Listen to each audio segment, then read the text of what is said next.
Have you ever looked up at the sky, pointed at a big fluffy cloud, and thought, "Oh my God, that looks so soft like the pillow my grandma stuffs with enough cotton to choke a buffalo"? I used to think the same thing. Little me even asked my dad if we could climb a mountain so I could touch the clouds. The man just looked at me like I asked him to buy me the moon. Then he said clouds look soft, but they're basically cold, wet disappointment. And he was absolutely right. Clouds are not soft. Clouds are sneaky. But here's the part that blew my mind as an adult. That cute puffy marshmallow in the sky. That thing can weigh over 1 million kilograms. 1 million. As in, heavier than a Boeing 747 fully loaded with passengers, cargo, and probably a suitcase full of snacks someone smuggled from home.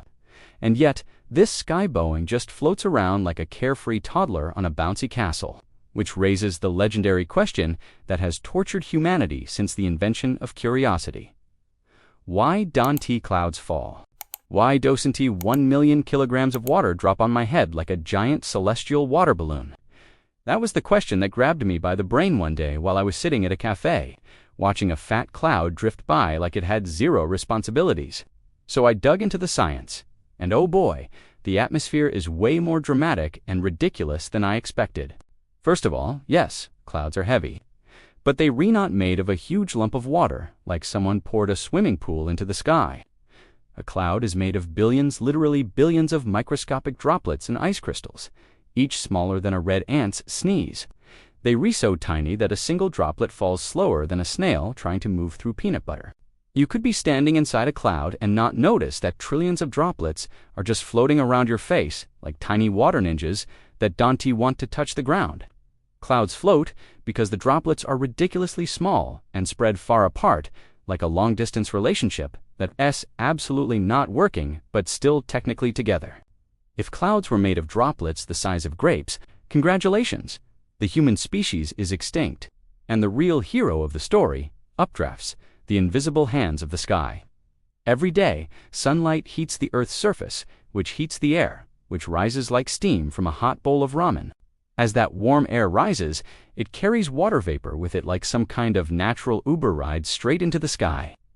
When the vapor reaches higher, cooler layers, it condenses into droplets. Boom, cloud formed. But the magic happens next.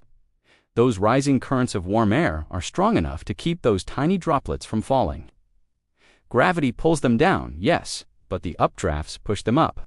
And since the droplets are so tiny, the updraft wins like 95% of the time. A cloud floats because it's suspended between two forces, like a lazy cat balanced between hunger and nap time. Cloud droplets actually do fall, but only a few millimeters before the rising air shoves them back up again. Imagine walking down an escalator that's going up faster than your legs can move.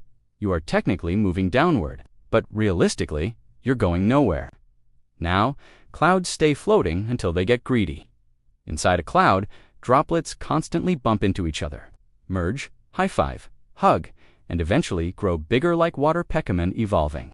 When they grow too large, gravity finally goes, "All right, buddy, time to fall," and down they come as raindrops.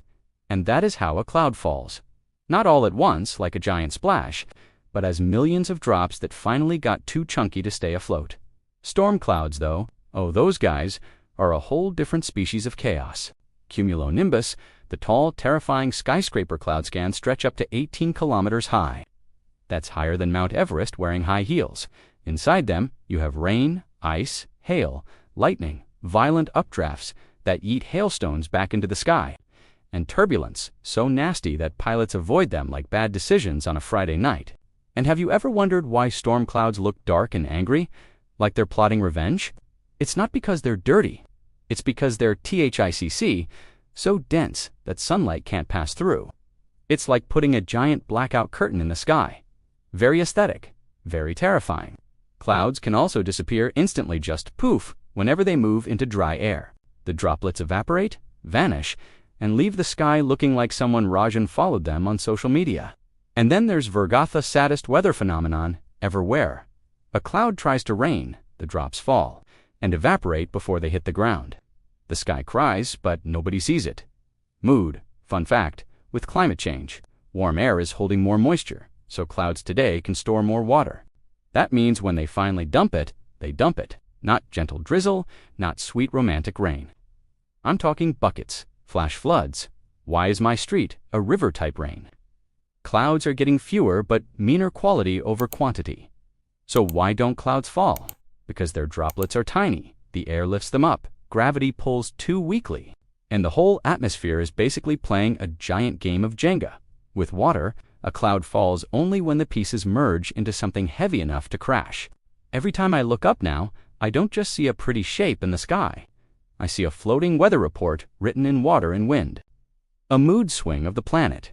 A 1,000,000-kilogram masterpiece held up by air that just refuses to give up. So the next time you stare at a cloud and think, wow, it looks soft, I want to sleep on that, please remember, you would not be sleeping. You would be falling straight through cold mist at terminal velocity. Clouds float not because they're weightless, but because the sky is a chaotic, beautiful, perfectly balanced mess. And honestly, same. Thanks for watching, and if you liked learning about our moody sky marshmallows, hit that subscribe button.